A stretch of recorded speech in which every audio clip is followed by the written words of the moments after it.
আসসালামু আলাইকুম everyone, welcome back to my channel. আশা করি সবাই ভালো আছেন, সুস্থ আছেন। আমিও আল্লাহর রহমতে ভালো আছি, সুস্থ আছি।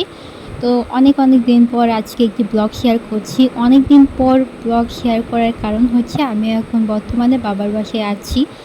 তো এর ভিতর আর ব্লগ শেয়ার করা হয়নি, কারণ ঢাকা থেকে আবার গোবিন্দগঞ্জ আসা, এতে অনেক সময় লেগেছে। বাবার বাসায় আসার পর তো আমি এমনিতেই আলসি হয়ে যাই, ব্লগ করার কথা মনেই থাকে না, তাই একটু শেয়ার করতে করতে লেট হয়ে গেল। এটা হচ্ছে আমি যেদিন গোবিন্দগঞ্জ আসি তার আগের দিনের ব্লগ। আমি আসারও কোনো ভিডিও করতে পারিনি। আপনারা এর পরের ব্লগটা দেখবেন সরাসরি আমার বাবার বাসায়। তো এখানে আমি সকাল সকাল কলেজে চলে গিয়েছি। কলেজে গিয়ে 2টা ক্লাস করার পরে এখন হচ্ছে ব্রেক টাইম। তো ব্রেক টাইমে আজকে ভাবলাম সবাই ক্যান্টিনে যাই। কলেজে আসার পর থেকে আমাদের ক্যান্টিনটা দেখাই হয় নাই। তো আমাদের ক্যান্টিনটা হচ্ছে একদম বেসমেন্টে, যার কারণে আমাদের চোখেরও পড়ে নেই। তারপরে আমরা চলে গেলাম ক্যান্টিনে। যাওয়ার পরে দেখলাম এখানে ভাত, তারপরে ডাল, মুরগির মাংস, গরুর মাংস, ভর্তা, সব রকমের খাবারই আছে।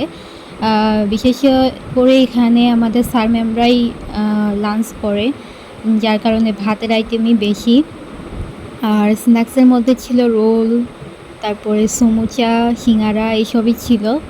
তো আমরা যাওয়ার পরে দেখলাম সবাই ক্যান্টিনের মধ্যে গান বাজনা করছে। আমাদের সিনিয়ররা গান বাজনা করছিল, তো আমরা তাদের সাথে জয়েন করলাম। তারপরে আমরা একটু স্ন্যাক্স নিলাম। এখানে সমুচা নিয়েছি, তারপরে আলু চপ নিয়েছি। সমুচাতে আমার বেশি পছন্দ হয়েছে, আলুর চপটা খুব একটা ভালো লাগে না। তারপরে কিছুক্ষণ আড্ডা সাড্ডা দিয়ে তারপরে আরও 2টা ক্লাস করার পরে বাসায় চলে এলাম। বাসায় আসার পরে ইকরাকে একদম ফ্রেশ করিয়ে আবার ঘুমিয়ে দিলাম। আমি যতক্ষণ বাসায় থাকি না ততক্ষণ ও জেগেই থাকে, তো ওকে আগে রিল্যাক্স করলাম। তারপরে চলে আসলাম এখানে বাজার গোছাতে। বাজারে আজকে নিয়ে আসছিল অনেকগুলা চিংড়ি মাছ, তারপরে গরুর মাংস, শিং মাছ। তো শিং মাছ হচ্ছে আমাদের বুয়া আন্টি কেটে দিবে, আর চিংড়ি মাছগুলো বেছে নিলাম। চিংড়ি মাছও অনেকগুলো ছিল পরিমাণে, যার কারণে ছোটো চিংড়িগুলো আর বাসি নাই। ছোটো চিংড়ি আর মাছের মাথাগুলো একসঙ্গেই রয়ে গিয়েছে, এগুলো আবারও বেছে নিয়ে তারপরে ভালোভাবে বেটে নিব। আর গরুর মাংস এখানে সুন্দর করে ভাগ ভাগ করে আমি উঠিয়ে রাখলাম। কলিজা নিয়ে আসা হয়েছে ইকরার জন্য, ইকরাকে কলিজা দিতে হবে, যার কারণে বেশি পরিমাণে কলিজা নিয়ে আসছে। তারপরে এখন এই তো শিং মাছ কাটা হয়েছে, এগুলা ইকরার বাবা একটু ঘষে ঘষে ধুয়ে দিচ্ছে। আমাদের বাসায় শিং মাছ এভাবে ঘষে খুব কম, একেবারে চামড়াটাই উঠিয়ে ফেলে, আর এখানে ভালোভাবে ঘষে ঘষে নিচ্ছে। আর আমি তো কোনো মাছের স্কিন খাই না, খাওয়ার সময় স্কিন উঠিয়ে ফেলে দেয়, আমার কাছে কেমন কেমন লাগে, তাই আর স্কিন খাই না। তারপরে এখানে সন্ধ্যাবেলা চিংড়ি মাছের বড়া বানাবো, তাই ওগুলা যে মাথাগুলো ছিল আর ছোটো ছোটো যে চিংড়ি মাছগুলো ছিল সেগুলোকে ব্লেন্ড করে নিলাম। আর ডাল ভিজিয়ে রেখেছিলাম, এটাও ব্লেন্ড করে নিলাম। তারপরে এখানে পেঁয়াজ মরিচও কুচিয়ে নিয়েছি। এখন আমি বড়া বানাবো। তো ডাল বাটা আর মাছের মাথায় যে পেস্টটা ছিল এগুলো পরিমাণে বেশি ছিল, আমি অর্ধেকটা উঠিয়ে রেখেছি ডিপ ফ্রিজে, আর বাকিটা দিয়ে বড়া ভেজে নিব। তারপরেও বেশ অনেকগুলাই হয়েছিল। তো এখানে এই তো সন্ধ্যাবেলা দেখতে পাচ্ছেন একদমই গ্যাস নেই, কী যে একটা বিরক্তিকর অবস্থা।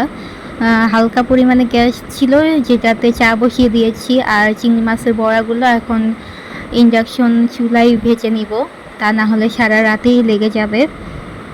তো এখান থেকে কিছুটা আবার পাশের বাসাতেও দিয়ে দিব, আন্টিকে দিয়ে দিব। তো আসলে হুট করে বাবার বাসায় চলে আসছি, সামনে পূজারও ছুটি আছে, ইনশাল্লাহ পূজার ছুটির মধ্যে আবার ব্যাক করব। তো ইকরাকে নিয়ে এখানে ওর বাবা খেলা করছিল। আগের দিন তো আপনাদের সাথে শেয়ার করেছিলাম আমার ব্যাগ লাগতো আর একটা ঘড়ি লাগতো।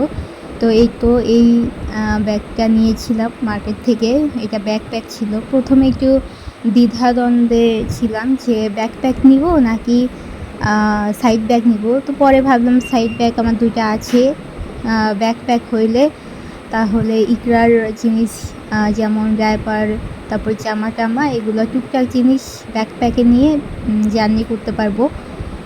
তো ব্যাকপ্যাকে নিয়ে নিয়েছি, কালারটা অনেক সুন্দর ছিল, মফ কালার, যেটা ভিডিওতে একদমই বোঝা যাচ্ছে না। যাই হোক, এটাই নিয়েছি। আর এই যে ঘড়ি আনপ্যাক করা হলো, এই ঘড়িটা নিয়েছি, দেয়াল ঘড়ি। এটা অনেক সুন্দর ছিল। আগের ঘড়িটাও বেশ অনেক দিন যাবতে গিয়েছে। বায়তুল মোকাররমে তো একদম রিয়েল ঘড়িগুলো পাওয়া যায়, ডুপ্লিকেটগুলো পাওয়া যায় না। তো এই ঘড়িটাও সুন্দর হয়েছে। এটাতে রেডিয়াম ছিল। রেডিয়াম থাকলে হয় কি, রাতের বেলাতেও কয়টা বাজে এটা দেখা যায়। সুন্দর হয়েছে। আর এইটা হচ্ছে আমাদের আগের ঘড়ি।